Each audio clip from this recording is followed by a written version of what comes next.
nalika wengi sepi tanpa lintang, aku lungguh dhewe ing pinggir dalan, goleki suara sing wis ilang, suara ibu, suara bapak ing omahan. Wong tuwa wis ora ono, ninggalake aku ing donya,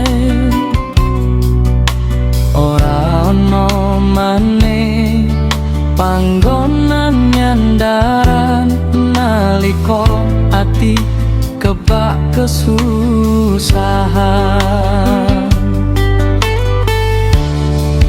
Tanpa wong tuwa, tanpa tujuan, mlaku dhewe nggawa beban. Urip iki koyo prau kelangan layar, keplasuk ombak ora ngerti arep nyandar.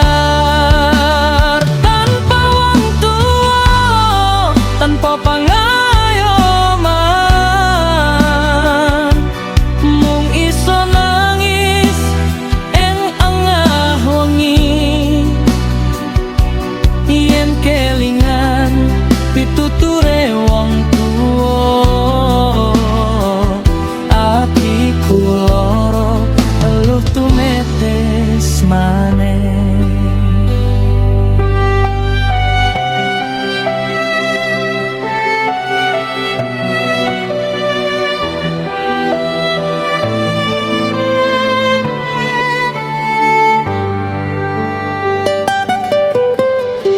Biyen aku kerep ora runggokake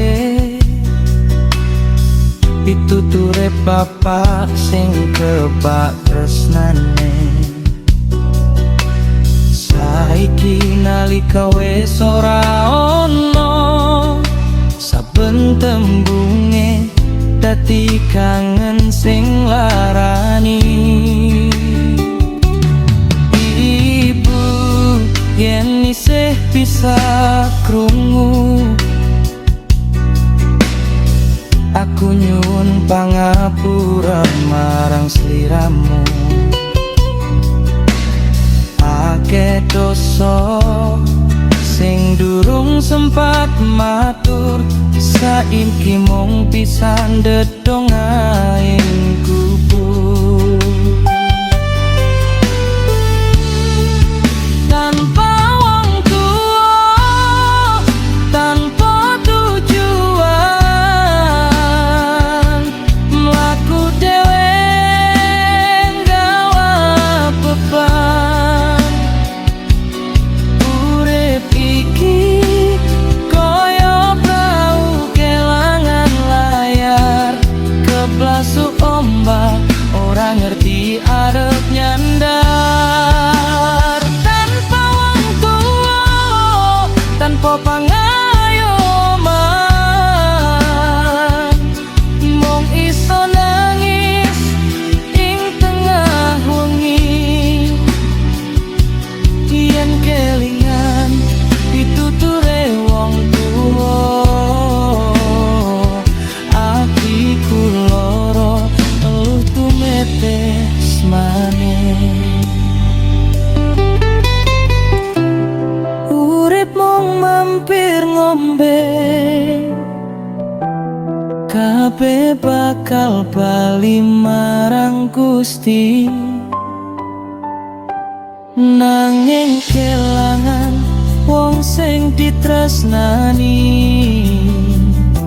ninggalake tatu ing jero ati.